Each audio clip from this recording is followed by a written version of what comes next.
doing a campaign stop here near Oceanside in Southern California. There's a Marine Corps base near here. Let's see if these people know about the issues facing this country and if they want to vote for this Democrat. Afternoon, folks. My name is Patrick Little. I'm running for president in 2020 as a Democrat. You got a moment to speak to me? Sure. Okay. You from around here? Oh, we're both from Texas. From Texas? Yes, sir. Okay, so are you done with high school? Are you doing college? Or? I'm in college, but I'm in... Oh, well, I got out as a sergeant in 2015. Oh. Now, I'm running for office, and I'm hugely concerned about national security, and there was an event that happened in the 1960s where there was a country that stole 600 to 400 pounds of weapons-grade uranium, ready to make a bomb of uranium. And this country, to this day, has this weapons-grade uranium, and they've built warheads out of them. I want to let you guess. Do you think it's A, Iran, B, Egypt, C, Russia, or D, Israel? Israel. Well, I would have said that about 2 years ago as well, but the answer is B, Israel. Now I'm going to play another guessing game with you. In the year 1967, there was a U.S. naval and reconnaissance vessel out called the USS Liberty off the coast of Egypt, and it was monitoring the 6 days war that was happening in this June 1967 Bonnie Blue Day. Bright blue skies, big American flag flying above the ship, garrison-sized, big flag. And this country decided to inflict 2/3 casualties on the crew after jamming all radio communications from the ship. Was it A, Egypt, B, Iran, C, Israel, or D, Russia? Russia. And the answer was Israel. That's right. So, over 200 casualties. It was about 2/3 of the crew, 34 dead, 170-something wounded. And now, is it a war crime to machine gun life rafts? Because Israel did this when we tried to lower the life rafts in the water, they machine gun them. That's against the Geneva Convention. If you do that, you go before the International Criminals Court. They either put you up against a wall and shoot you or hang you. Israel, none of their military commanders experienced this fate. Now, I have the radio intercepts proving that the Israeli pilots were ordered to and obeyed the orders to attack this U.S. naval vessel, and we're working with a radio jamming plane that was circling far above, so that this ship couldn't call for help in the 6th Fleet. Now, the news is pretty positive about Israel, right? Fox, CNN, MSNBC. Israel's, greatest ally, the canary in the coal mine in the Middle East, that Western democracy in the Middle East, right? Well, what if I were to tell you the trail of terror and nuclear strategic weapons theft doesn't end there? In the 1950s, I'm going to give you a guess here.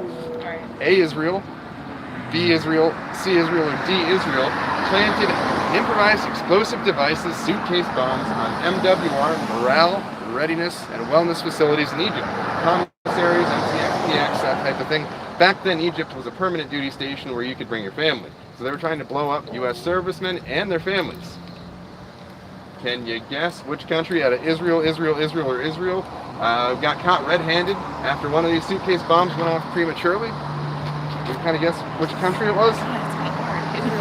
Israel. It was Israel, that's right. This is called the Levant Affair. This did happen. It was a terrorist attack. Can you guess how many years in prison each of the Israeli Jews that were caught planting these bombs faced? Terrorist acts against this country. I'm going to give you a guess. 4 consecutive life sentences, 20 years, 60 years, or 0 years. I guess 0. That's right. Jews are above the law. 0 years. That's how long these Israeli Jews spent in prison after we caught them red-handed. Now, it came in from the Pentagon that the Secretary of State wanted the Israelis we had captured planting these improvised explosive devices in MWR facilities. They wanted them released to the Israeli embassy. To this day, the surviving Israelis that did this are considered heroes in Israel. None of them faced any negative repercussions. Now, remember the USS Liberty attack I told you about, which Israel did? Guess what happened to the aid budget to Israel the following year? Doubled. Yeah. Wow. That same year, so that happened in June. Okay, you want to guess which country? The United States entered into an intelligence sharing agreement whereby all of our State Department and military intelligence became public knowledge to the other country. Which country got full access to all of our military and State Department and clandestine organization intelligence. That's right, October 1967, President Johnson signed into law the Intelligence Sharing Agreement with Israel. I mean, why not? They only just tried to carry out a false flag attack, trying to frame Egypt for a terrorist attack against largely unarmed U.S. naval vessel. I mean, why not give them all of our intelligence, right? Now, I'm going to give you one more question. Between 1945 and 1990, do you care to guess what percentage of the spies for the Soviet Union were ethnically Jewish?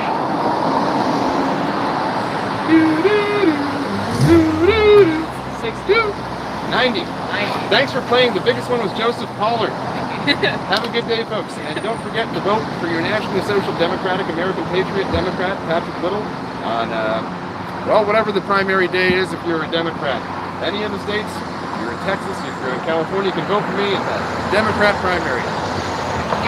You're very welcome. Don't call me sir, I was enlisted. Oh, got it. Have a good one. All right. So, people are excited about the NSDAP Democrats. They want to stop this age of the terrorist country, Israel. They want to get our nuclear weapons back, and we're going to start talking about the NUMEC incident next. Didn't want to overload those young Marines with too much knowledge, too many red pills. So we're gonna tell some people on the beach here about the NUMEC facility. We've got a power plant off there to the right, not a nuker. It's a natural gas plant, but if you look at I only bring that up because there's in San Francisco, where I'll be in a few days, there's a place it's called a Superfund site. It's called Hunter's Point. Now, back before the U.S. Navy knew all of the consequences and details of how to properly deal with strategic nuclear resources, we used to sometimes have spills or contaminate areas we didn't know how to properly handle yet. We had our training wheels on. We were still learning how to deal with nuclear resources. And so Hunter's Point is now designated a Superfund site because it was an early nuclear submarine shipyard where we weren't quite sure how to properly and safely and environmentally handle that nuclear material. So, that having been said, it's going to cost billions of dollars to clean up the Hunter's Point site. It's okay. Learning process. It's called a Superfund site. And, well, there's another one, and we're going to tell some people about this other Superfund site, which was created by the Jews when they stole our strategic nuclear resources from Pennsylvania in the 1960s. Let's go tell some people about Jewish theft of nuclear resources.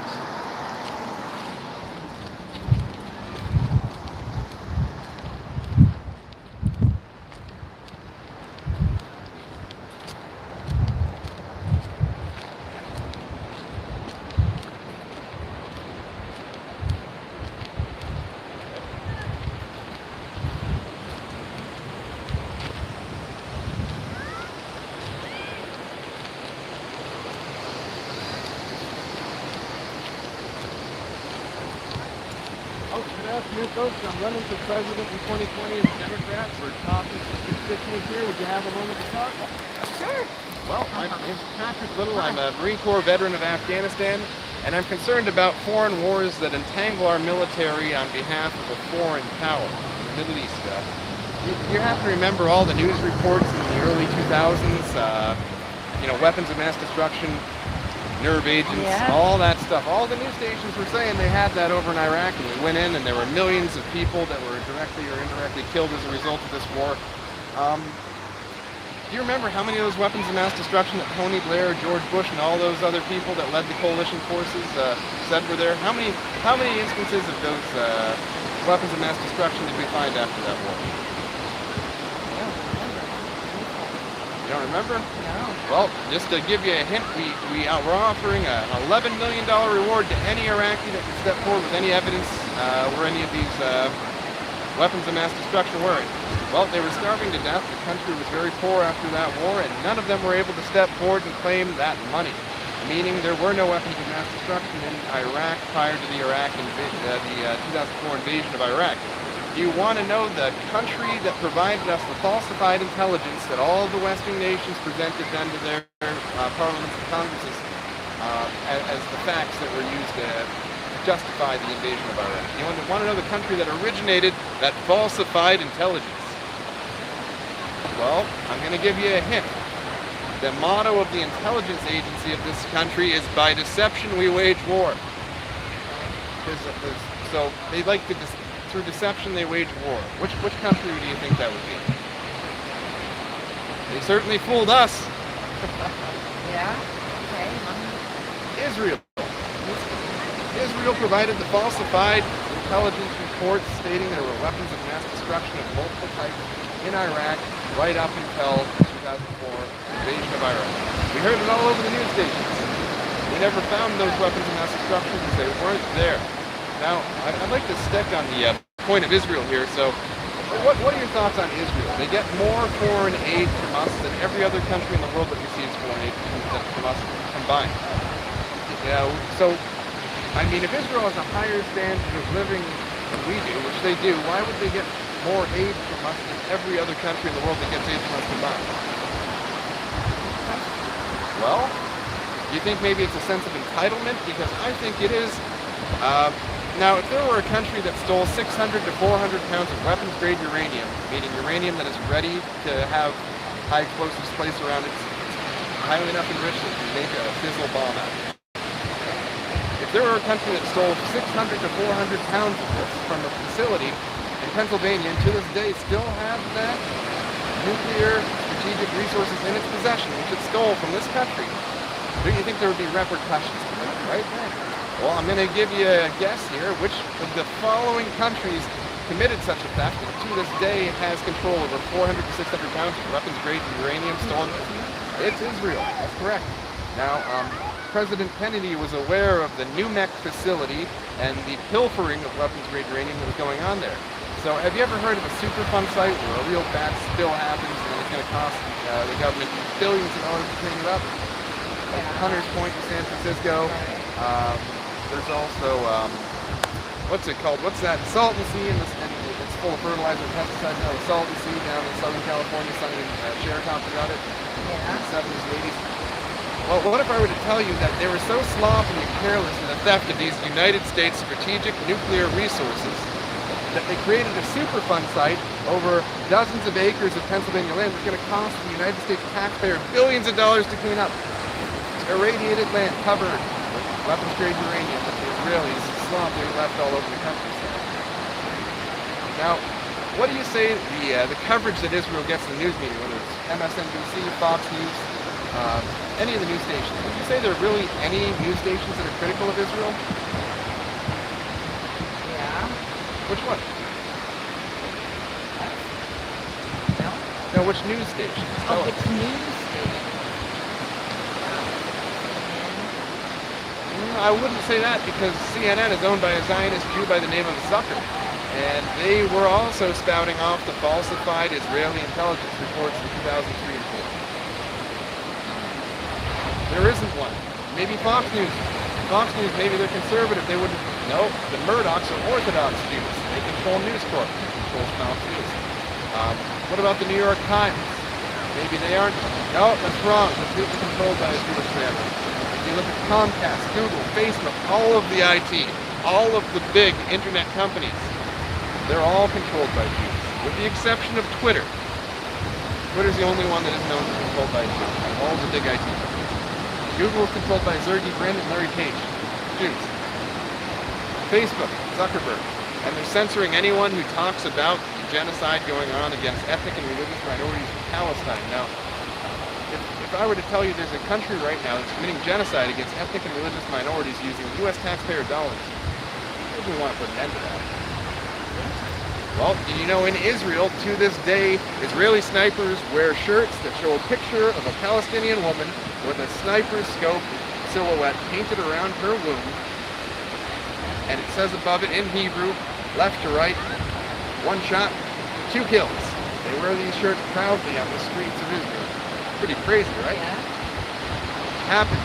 They also have, what's the other one? The smaller the target, the harder the hit, or what is it? Yeah, that was it. Yeah, that's another one that these Israeli snipers wear, where they have pictures of little kids with sniper targets over. You think they don't get any trouble when they walk around the streets of Israel. But I'm going to leave you with one last question here. Okay. There, A, Israel, B, Iran, C, Egypt, D, Russia planted IEDs, suitcase bombs, in U.S. military bases in Egypt in the 1950s. Which one do you think? It was called the Levant Affair. It was Israel. And do you know how many years in prison the perpetrators got? How many years in prison? 0. The State Department ordered the terrorists to be turned over to the Israeli consulate, and at home in Israel they faced no consequences. Pretty crazy, right? I'm going to leave you with one last tidbit about a ship that was attacked by Israel, and they never had any blowback from us because the Israelis control our government. Look up the USS Liberty. My name's Patrick Little. I'd like to go to America first. I'd like to take all of that money we're sending to Israel and use it here for urban development and reparations for people descended of African slaves in this country. And by the way, if you've got the time, I can tell you who controlled the African slave trade in this country. I'm going to give you a hint. It was Jews. That's correct. You want to guess what percentage of Jews before the Civil War owned African slaves? This is according to the 1860 U.S. Census. Right on the eve of the outbreak of the Civil War, 40% of Jews owned slaves in this country. 40. That's almost half of them, right? Out of a room of 1,000 people, raise your hand if you're a Jew and you own a slave. 400 of them raise their hand. Do you know what percentage of Christian Europeans or whites that weren't Jewish had owned slaves before the Civil War? 0.8%, or 8 out of every 1,000, making Jews 50 times more likely to have ancestors that owned African slaves in this country than whites. Never heard this, have you? Well, this is according to the 1860 U.S. Census, and also Minister Louis Farrakhan, who's a black civil rights advocate who doesn't especially care for whites, but even he admits slavery in this country was completely Jewish. From the shipping of the slaves across the Atlantic, which was the most dangerous part of the slaves, to the breaking houses where their spirit was broken here, to the slave markets where they were sold. Do you want to guess whether or not it was on Saturdays, the Jewish holy day, or Sundays, Christian holy day, with the exception of the second, that the slave markets were closed? Were they closed on the Sabbath or on Shabbat? They were closed on Shabbat because the Jews owned the slave markets and they wanted the day off. Pretty crazy, right? Crazy, but I was not aware of all the bombs or all the stuff that they stole, and I mean, you don't hear about that. You're not going to hear about it because it's not on the news because the Jews control the news. There's some infographics that if you email me at pat@littlerevolution.us, pat@littlerevolution.us, I can send you the HR organizational chart, the human resource chart, that lists out all the producers, editors, and writers from CNN, MSNBC, Fox News, NBC, ABC, right down the list. Almost every single person at the higher levels of the company, Jews. Jews are less than 2% of the population of this country. They make up almost all of Hollywood and all the news media. And they keep on getting us into trouble because they're feeding us inaccurate, falsified information through the television. What? Well, my name's Patrick Little. I'm running as a Democrat in 2020. Right. I would like to use the money we're sending for the terrorist nation of Israel here at home. Don't forget to vote for Pat Little in 2020. All right. Have a good one, man. Thank you. All right. As we get a little bit closer towards sunset here, see if we can't talk to some more people. Good afternoon, sir. I'm running for president in 2020. Okay. Thanks. So here's your man.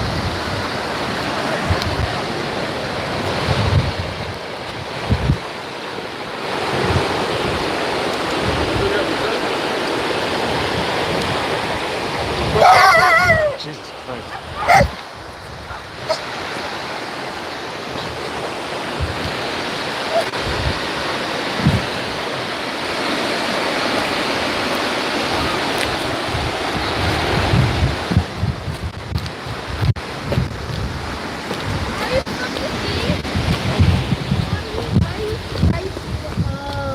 Sometimes you gotta look nice. All right. Well, looks like they're mostly families with kids, so I wouldn't want my kids if I had any, which I'll have some someday. I wouldn't want them on the internet, so I'm going to go ahead and bid you a good night. I'm here on the beautiful Pacific coast right after sunset in beautiful Southern California near Ocean Beach, and I'm wishing you a good night. And remember, this country isn't going to be free until more of us start naming the Jew at the poll. And you can do that by voting for Patrick Little, your nationally social, democratic American patriot Democrat candidate in 2020. Thank you and good night.